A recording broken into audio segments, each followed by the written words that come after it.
অন্যান্য দিনের তুলনায় আজকে সকালটা একটু অন্যরকম করে শুরু করলাম। তো তোমরা দেখতেই পাচ্ছ, দেখো সকাল সকাল আর কি বেরিয়ে পড়েছি। এখনো কিন্তু রাস্তায় কোনো মানুষ নেই, ওই হাতে গোনা কয়েকজন মাত্র। কারণ এখন বাজে আর কি সকাল 7টা, আর 7টা মানে কিন্তু এখানে অনেকটাই ভোর। আর কি যাদের কাজ থাকে তারা ছাড়া কিন্তু এখনো কোনো লোকজন আর কি দেখা যাচ্ছে না। তো hello everyone, welcome back to our Mita's blog. তো কেমন আছো সবাই? আশা করি ভালো আছো, আর আমি কিন্তু তোমাদের আশা করি অনেকটা ভালো আছি। তো কিছুদিন আগে বাড়িতে গেছিলাম, তখনকার কিছু ভিডিও তোমাদের সাথে শেয়ার করেছিলাম, লং ভিডিও। তারপর কিন্তু আর কোনো লং ভিডিও তোমাদের সাথে দেওয়া হয়নি। তো ভাবলাম আজকে যেহেতু সকাল সকাল আগে ঘুম থেকে উঠলাম, তো একটা ছোট্ট আর কি ব্লগ তোমাদের সাথে শেয়ার করা যাক। আর হ্যাঁ, যারা আমার চ্যানেলে নতুন তারা প্লিজ আমার চ্যানেলটিকে সাবস্ক্রাইব করে আমার পাশে থেকো। আরে হ্যাঁ, আমার ভিডিও তোমাদের কেমন লাগে সেটাও কিন্তু জানাতে একদমই ভুলো না। চলো এবার বলি কোথায় যাচ্ছি। এখন যাচ্ছি আমরা দুজনে মিলে আর কি সবজি বাজারে। আর এদিকে তোমাদের সাথে কথা বলতে বলতে কিন্তু দেখো মাছ বাজারের দিকে চলে আসলাম, কিন্তু আমরা এখন মাছ নেবো না, কারণ আজকে আমরা শুধু করবো সবজি বাজার। আর যে বাজারে আমরা যাচ্ছি সেই বাজারটা কিন্তু আমাদের রুম থেকে প্রায় 10-15 মিনিট লাগে হেঁটে যেতে। আর এখানে এই সবজি বাজারটা সকাল সকাল বসে অনেক ভোরবেলা। তো এখানে অনেক কম দামে অনেক ভালো ভালো সবজি পাওয়া যায়। আরো কিন্তু অনেক কিছু সবজি রয়েছে যেগুলো আমাদের পাশে যে মার্কেটটা বসে আর কি সেখানে পাওয়া যায় না, কিন্তু এখানে প্রায় অনেক রকমের সবজি পাওয়া যায়। তো এই যে দেখো লাউ শাক, তো লাউ শাক আমাদের ভীষণ প্রিয়, বিশেষ করে আমার হাজবেন্ডের। তো এই যে ভাগ্য করে এখানে লাউ শাক পেয়ে গেছি। তো কিছুদিন আগে আমরা বাড়ি থেকেও এনেছিলাম, তো সেগুলো খাওয়া হয়ে গেছে। তো এখানে লাউ শাক পেয়ে তো আমার বড়মশাই ভীষণ আনন্দ। তো তারপরে দেখো আরো কিছু বাজার করে কিন্তু আমরা আবারও বাড়ি থেকে রওনা দিয়ে দিলাম। তো আমি কিন্তু কোনোবার আর কি সকালবেলা ঘুম থেকে উঠি না খুব সকালে, কারণ জানো তো সকালবেলা ঘুমই ভাঙতে চাই না। আর ভোরবেলার জন্য ঘুমটা একটু বেশি আসে।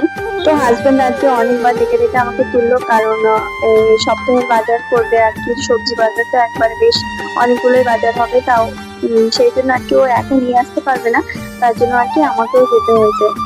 তারপর দেখো এই যে ঘরে চলে আসলাম, আর ঘরের অবস্থা দেখেই বুঝতে পারছো সকালে বিছানা কাঁথা কিছুই তুলিনি, কারণ ভোর ভোর চলে গেছিলাম, তার জন্য কোনো কিছু গোছানো হয়নি। আর গোছাতে গেলে আর কি লেট হয়ে যেত, ওদিকে বাজারটা আবার খুব সকালে উঠে যায়। তো তার জন্য এখন আর কি ঘরে এসে ঘরটাকে পরিষ্কার করব, তার আগে বাসি বিছানা কাঁথাগুলো তুলে নিচ্ছি। আর সারাদিনের এই কাজকর্মগুলোই আর কি তোমাদের সাথে শেয়ার করব। আর আমার এই ছোট্ট ঘরটাকে আমি যতই সাজিয়ে গুছিয়ে রাখি না কেন, তাও কিন্তু এলোমেলো হয়ে যায়, কারণ আমার একটা ছোট্ট বাচ্চা রয়েছে। তো তোমাদের সাথে শর্ট ভিডিও শেয়ার করা হয়, লং ভিডিও শেয়ার করা হয় না, কারণ জানি তো সময় হয় না আর কি। সারাদিন যেহেতু মামাকে আমার একাই সামলাতে হয়, আর ওর বাবা সকাল সকাল ডিউটি চলে যায়, আর কিন্তু সেই অনেক রাতেই আর কি ঘরে আসে। আর মামামকে যেহেতু স্কুলে ভর্তি করেছি, সেহেতু ওকে নিয়ে আমাকে বসতে হয় বই নিয়ে। তো সেই জন্য আর কি সময় পাই না। আর সারাদিন এই কাজকর্ম সংসারে আর কি কাজকর্ম করি না, আর ভালো লাগে না আর কি। তো যাই হোক, তো আজকে ভাবলাম চলো একটা ছোটখাটো লং ভিডিও তোমাদের সাথে শেয়ার করা যাক। তো আমার এই ঘরে যে একটা ছোট খাট রয়েছে, এই খাটটা হচ্ছে বক্স খাট। আর আমি এর ভেতরে আর কি সমস্ত বালিশ কাটা সবকিছু আর কি গুছিয়ে এর ভেতরেই আমি রেখে দিই, কারণ বাইরে খাটের উপরে রাখলে না মামাম সব এলোমেলো করে ফেলে, আর দেখতেও ভালো লাগে না। তার জন্য আর কি সব কাটা মাটি গুছিয়ে আমি এখানে রেখে দিই। আর জানো তো সকাল টাইমটা আর কি জানলা দিয়ে ঘরের ভেতরে অনেকটা রৌদ্র আছে, তোমরা দেখে বুঝতে পারছো। আর এই সকাল টাইমটা বেশ ভালোও লাগে। তারপরে 11টার পর থেকে জানো তো আর কোনো রৌদ্র আসে না ঘরের ভেতরে। আর এখানে আমার হাজবেন্ড সকালবেলা সেই বাজার থেকে এসে সেই যে ফোন নিয়ে বসেছে আর ওঠার নামে। আর কার কার বাড়ি হাজবেন্ডরা বলে সবসময় ফোন দেখে। তো আমার হাজবেন্ড জানো তো আমার সাথে কথা বলার টাইম নেই, কিন্তু ফোন দেখার টাইম সবসময় থাকে। তো এই নিয়ে কিন্তু অনেক ঝগড়া অশান্তিও হয়। যাই হোক, তারপরে কিন্তু ওকে আমি আর কি জোর করে আবার বাজারে পাঠিয়ে দিলাম, কারণ কিছু মুদিখানা জিনিস আনতে হবে, তাই আর কি সকাল সকালই পাঠিয়ে দিলাম। কারণ এই যে মামামকে এবার ওকে খাওয়াতে হবে, আমার রান্না বান্না রয়েছে। তো মামামের পাপা বাজার থেকে আসার আগে আমাকে সমস্ত কাজ আর কি রেডি করে ফেলতে হবে। আর এই যে বাজার থেকে সকালে যে ফুলগুলো নিয়ে এসেছিলাম সেগুলো আর কি দেখো উপরে ঠিক করে রাখছি। আর তোমরা কি একটা জিনিস নোটিস করেছো, মামাম কিন্তু আমার সাথে নেই। আসলে সকালে যখন আমরা ভোরবেলা উঠে গেছিলাম তখন মামামকে কিন্তু পাশে আন্টিদের ঘরে আর কি ওকে রেখে গেছিলাম। ওকে ঘরে এই কারণে রেখে যাইনি, ও তো বাচ্চা মানুষ আর ঘুম থেকে উঠে আমাদেরকে না দেখে তো যদি কান্নাকাটি করে, তো তার জন্য আন্টিদের কাছে ওকে রেখে গেছিলাম। ভেবেছিলাম মামাম বোধহয় উঠে গেছে, কিন্তু ও এখনো ওঠেনি, ও এখনো ঘুমিয়ে রয়েছে। তো সেই জন্য আমি কিন্তু আর দেখো খুব তাড়াহুড়ো করে আর কি কাজ বাজগুলো সেরে নিচ্ছি। তারপরে এই যে মামামের বইয়ের তারটা একটু ভালো করে গুছিয়ে দিচ্ছি, কারণ বাচ্চা মানুষ ও আর কি এক্ষুনি এসে আবার এক্ষুনি সব এলোমেলো করে রাখবে। ওর কাজই এইটা, আমি যতই গুছাবো ও তত আর কি এলোমেলো করে রাখবে। আজকে সব কাজগুলো একটু লেট করে শুরু করছি, কারণ আজকে মামামের পাপার ছুটি রয়েছে ডিউটি, তার জন্য। আর যেদিন মামামের পাপার ছুটি থাকে না সেদিন কিন্তু অনেক সকালে উঠতে হয়, আর মামামেরও স্কুল থাকে। তো প্রায় আর কি 7টা 7:30টার সময় আমি উঠে যাই সেই দিনগুলোতে। আর এমনি সময় কিন্তু 9টার আগে আমাদের ঘুমিয়ে ভাগে না, আমাদের তিনজনেরই। ওই বলতে গেলে শনি আর রবিবার কিন্তু লেট করে ওঠা হয়, কারণ এই 2 দিন মামামের স্কুল ছুটি থাকে।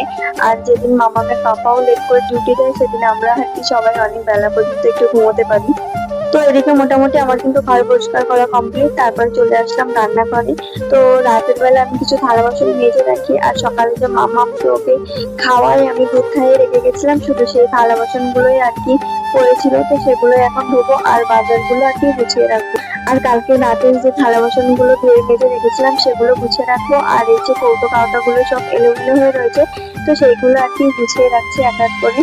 আর জানো তো আমার গুছিয়ে কাজ করতে খুব ভালো লাগে, আর ঘর গুছাতে আমার ভীষণ ভালো লাগে। কিন্তু এই যে মনের মতো করে গুছাতে পারি না, কারণ আমরা এখানে ভাড়া থাকি।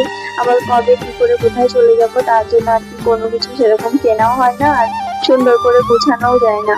মোটামুটি এই যে সবকিছু গুছানোর পর এবার কিন্তু বেশি কিছু থালা বাসন রয়েছে, তো সেগুলোই আর কি ধোবো। আর হ্যাঁ, তোমরা কে কোথা থেকে আমার ভিডিও দেখছো অবশ্যই আমাকে কমেন্ট করে জানিও।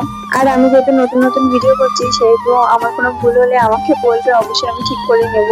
তো আমার এই সংসারের কাজকর্মগুলোই আমি তোমাদের সাথে শেয়ার করি, কারণ এর বাইরে আমি কিছুই করি না, তাই তোমাদের সাথে শেয়ার করা হয় না। আর সবসময় সেরকম বাইরে বেরোনো যায় না, কারণ মামামের পাপার ছুটি থাকে না, আর মামামকে নিয়ে আমি সারাদিন ঘরে একাই থাকি। ওকে স্কুলে নিয়ে যাওয়া নিয়ে আসা এগুলোই করি। প্রায় সারাটা দিন মামামকে নিয়েই আমার কাটে। তো এদিকে কিন্তু আমার হাজবেন্ডও চলে এসেছে, তো তার সাথে কথা বলছি আর থালা বাসন ধুচ্ছি। আর ও এসে কিন্তু দেখো ও নিজেই বললো যে আমি ফ্রিজটাকে আর কি গুছিয়ে দিচ্ছি, তুমি অন্যান্য কাজগুলো গুছিয়ে নাও। আর আমার হাজবেন্ড ভীষণ হেল্পফুল একজন মানুষ, ও আমাকে ভীষণ হেল্প করে সবকিছুতে। তারপরে এই যে দেখো আমার মামামও কিন্তু ঘুম থেকে উঠে এসেছে আমাদের আওয়াজ পেয়ে। আর এখন মোটামুটি ওই সকাল 10টা মতো বাজে। তো মামাম কিন্তু এত সকালে ঘুম থেকে ওঠে না, ওর ছুটির দিনগুলোতে ও প্রায় 11টা 11:30টার সময় ঘুম থেকে ওঠে। তো ও যেহেতু আন্টিদের ঘরে শুয়েছিল সেহেতু ওকে ডাকা হয়েছে, তাই কিন্তু ও উঠে গেছে। তো মামাম ঘুম থেকে ওঠার পরে ওর খিদে পেয়ে গেছে, তো তার জন্য বললো যে মা আমি কেক খাবো। তো এখানে ওকে এই কেকটা দিয়ে বাদ বাকি যে কাজ আছে সেগুলোই আমি করে নেবো এখন। আমার মামামও জানে তো অনেকটা বোঝে, ওকে যেরকম ভাবে আমি বুঝিয়ে রাখি ও আমার অনেকটা কথা শোনেও, আর একটু বোঝারও চেষ্টা করে। আর জানো তো আমার মামাম সব থেকে বেশি ওর বাবাকে একটু বেশি ভালোবাসে, তার জন্য ওর বাবাকে সকাল থেকে দেখেনি বলে বাবার খোঁজ করছিল। তারপরে এই যে আমি বললাম যে রান্নাঘরে, তো এই যে দেখো রান্নাঘরে এসে ওর বাবার সাথে আর কি গল্প করছে, বলছে তোমরা কোথায় গেছিলে, আমাকে কেন নিয়ে যাওনি। তো অনেক প্রশ্ন আর কি। তো একদিকে আর কি মামামের জন্য ডিম সেদ্ধ আর দুধ চাল দিচ্ছি, কারণ মামামকে আগে খাওয়াবো, তারপরে আমরা আর কি নিজেরা চা করে খাবো। আর এদিকে হাজবেন্ড কিন্তু আমার সবজি কেটে দিচ্ছে, আর কি যা যা রান্না করবো সেগুলো কেটে গুছিয়ে দিচ্ছে। তো এই যে আমার ঘরের দিকে কাজ বাজ কমপ্লিট হয়ে গেছে। তো এভাবে আর কি ছুটির দিনগুলোতে আমাকে হেল্প করে ও। তো মাঝে মধ্যে তো সময় পায় না যখন ডিউটি যায়। তো যাই হোক, এটা আমার অনেকটা হেল্প হয়, কারণ মামাকে নিয়ে আমার অনেক কাজ থাকে। জানো তো একটা বাচ্চা বাড়িতে থাকলে তার পিছনে অনেকটা সময় চলে যায়। তো এই যে দেখো তারপরে আমি কিন্তু স্নান করে পুজো দিয়ে এই যে চলে আসলাম, কিন্তু এখনো কিন্তু কাজ শেষ হয়নি। এই যে আমি মামাকে খাওয়াতে বলতে প্রায় আমার 1 ঘন্টা। তারপরে মামামকে খাইয়ে কিন্তু দুজনে ঘুমিয়ে পড়েছিলাম। আর ঘুম থেকে উঠে এই যে চা তো আমাকে খেতেই হবে। আর চা খেতে তোমরা কারা কারা ভালোবাসো অবশ্যই কমেন্ট করে জানিও। আমার তো ভীষণ ভালো লাগে, বিশেষ করে দুধ চা। দুধ চা খাওয়ার জন্য কিন্তু হাজবেন্ডের কাছে ভীষণ বকাও খেতে হয়, কারণ ও দুধ চা একটুও পছন্দ করে না, কারণ আমার প্রচন্ড গ্যাস হয় আর কি দুধ চা খেলে, তাও আমি খাই। আমি দুধ চা খেলেও কিন্তু হাজবেন্ডের জন্য লিকার চা করতে হয়, কারণ ও দুধ চা খায় না, ও লিকার চা খায় সবসময়। আর আমাকেও বারণ করে যে দুধ চা কেন খাবে, দুধ চার বদলে 1 গ্লাস দুধ খাও, সেটা অনেক কাজে দেবে, কিন্তু দুধ চা খাবে না। কিন্তু ওই যে আমার জিদ্দ নেশা আর কি দুধ চা খাওয়া, তো সেই জন্য আমার দুধ চা খেতেই হবে। তো এদিকে কিন্তু তোমাদের সাথে অনেক গল্প করতে করতে আমার চাটাও হয়ে গেছে, তো চলো ছেঁকে ফেলি। আর ছেঁকে ফেলে এখন চা খাবো আর ভিডিওটাকে এডিট করব। তো এখন মাম্মামকেও একটু টিফিন করাবো, তারপর কিন্তু ওকে একটু বই নিয়েও বসাবো। আর আমি রোজ সন্ধ্যেবেলা চেষ্টা করি আর কি ওকে বই নিয়ে বসানোর অভ্যাসটা আর কি তৈরি করি। আর এই ভিডিওটা বেশ কয়েকদিনকার আগের, ওই বেশ সপ্তাহখানেকের বেশি হয়ে গেছে এডিট করা হয়নি। তো চলো, তো জানো তো গ্যালারিতে অনেক ভিডিও পড়ে আছে যেগুলো এডিট করা হয়নি বলে তোমাদের সাথে শেয়ার করা হয়নি। তো ভেবেছি এবার থেকে রোজ প্রায় একটা করে ভিডিও তোমাদের সাথে শেয়ার করব। তো চলো টাটা, আজকের ভিডিওটা এখানেই শেষ করছি, দেখা হবে নেক্সট অন্য কোনো ভিডিওতে। ততক্ষণ সবাই ভালো থেকো, সুস্থ থেকো, টাটা। আর আমার ভিডিও দেখতে থাকো।